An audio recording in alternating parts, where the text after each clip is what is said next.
পটল কুমার গানওয়ালা। গানটা তুলিয়ে দাও না। আরে আমি কখন বললাম তুলিয়ে দেবো না, কিন্তু কোন গানটা সেটা তো বলো। আমি তোমারও সঙ্গে বেঁধেছি আমারও প্রাণ। আমি তোমারও সঙ্গে বেঁধেছি আমারও প্রাণ, সুরেরও বাঁধনে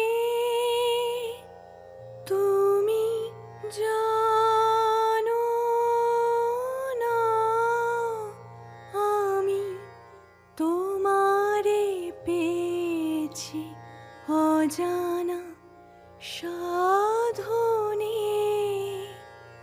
আমি তোমারও সঙ্গে বেঁধেছি আমারও প্রাণ। এই গান কার জন্য গাইছে সুভাগা? দাদার জন্য কি? কোথায় যাচ্ছ গো এমন ছুটতে ছুটতে? সেদিন তো সইমাকে বকলাম না, আমার কথা শুনে কেঁদে ফেললো। আমার তো সরি বলা হয়নি তাকে, তাই সরি বলতে যাচ্ছি। তার মানে আমরা এখন সইমার কাছে যাচ্ছি? খুব ভালো হয় গো। বাবা সেদিন সইমার থেকে মুখ ফিরিয়ে নিয়েছে, কিন্তু ক্ষমাও চাইলো না।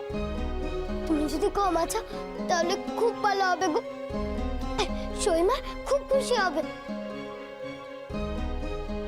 চল। কি বললো পটেশ্বরী? দাদা ওই সুভাগার কাছে ক্ষমা চাইতে যাচ্ছে? জল কোন দিকে গড়াচ্ছে? পটেশ্বরী আসার পর থেকে দাদার হলোটা কি? দাদা যাচ্ছে ক্ষমা চাইতে ওই সুভাগার কাছে। তার মানে তো, হে ভগবান, তবে কি দিদির স্বপ্ন সত্যি হবে? দাদা আর সুভাগা এক হবে আর পটেশ্বরী ওদের মেয়ে হবে? না না না, এ হতে পারে না, এ কিছুতেই হতে পারে না। না না না, রাগ করলে তো চলবে না। রাগ করলে তো আমার মাথায় কাজ করবে না। ঠান্ডা মাথায় ভেবে চিন্তে কিছু একটা রাস্তা বের করতে হবে আমায়। যদি পটেশ্বরীর জন্যই সবকিছু হয়, তাহলে পটেশ্বরীর ব্যবস্থাই তো করতে হবে আমাকে। পটেশ্বরীকে দত্তক নেওয়াটাই আটকানো গেলে তবে দাদার সাথে সুভাগার এক হওয়াটাও আটকে যাবে। তাহলে দাদার সবকিছু যেমন আমার মাদলের পাওয়ার কথা ছিল, তেমনই হবে। আমার মাদলই সবকিছু পাবে।